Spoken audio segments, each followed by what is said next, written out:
What jobs do students get after graduating university? How much do they earn? What degree subjects are valued for money and which are not? The average student debt for a UK graduate in 2023 was just shy of £45,000. The question of cost versus benefit when it comes to university education has never been more important. It's no wonder that there is such a focus now on which subjects students should study to get a return on their university education. Arts and humanities subjects are in the crosshairs of this debate.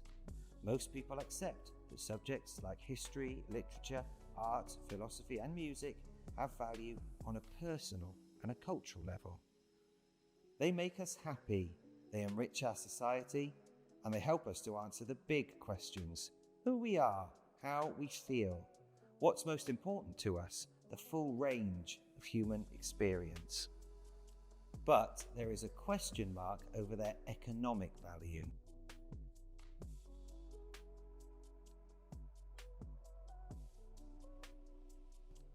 Over the past decade, politicians of many stripes have emphasised the importance of degrees in vocational subjects, which lead directly to career paths in specific sectors, such as technology or engineering.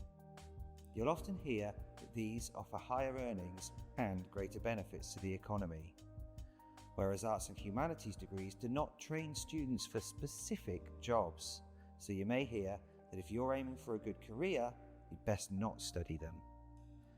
Recently, however, research by organisations such as the British Academy, Universities UK and the Higher Education Policy Institute has challenged that view.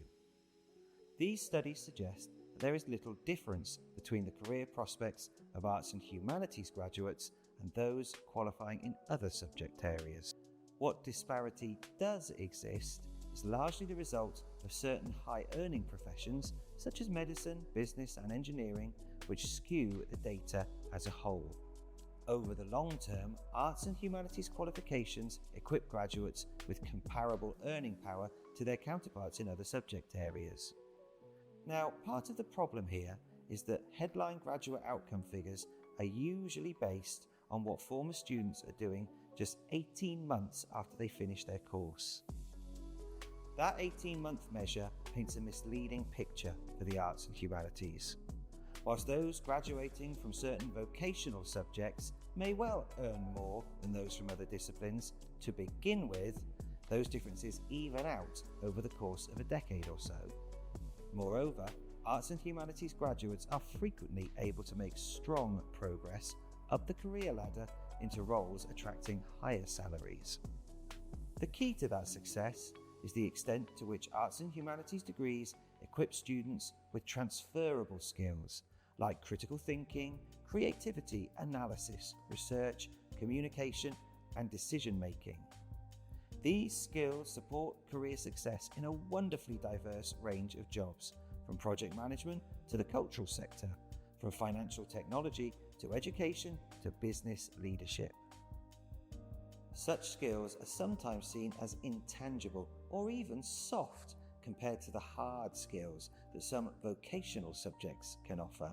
Yet over the last few years, 8 of the 10 fastest growing sectors in the UK economy have employed more graduates from the arts, humanities and also the social sciences than from any other disciplines.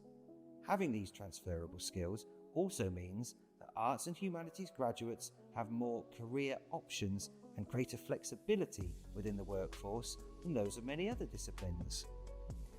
They can build careers which span multiple sectors, making them more resilient to any economic shocks. Indeed, according to a 2019 survey conducted by the Institute of Student Employers, only 14% of employers ask for degrees in specific subject areas when recruiting their staff. Clearly, vocational degrees are not the only thing that help our economy. Businesses also need the kind of versatile graduates with transferable skills that arts and humanities degrees produce. That's why, in the long run, these degrees are not at all low value. Yes, they can entertain us, yes, they can enrich our society, but they can also lead graduates to attractive salaries whilst making vital contributions to our economy. The debate will rage on. people will keep on pitting arts and humanities subjects against other, more scientific, technical or vocational disciplines.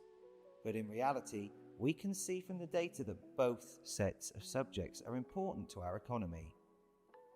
The point here is that higher education is not an either-or scenario. You don't have to choose between cultural enrichment and financial security. Whatever you may have heard, the arts and humanities can offer both.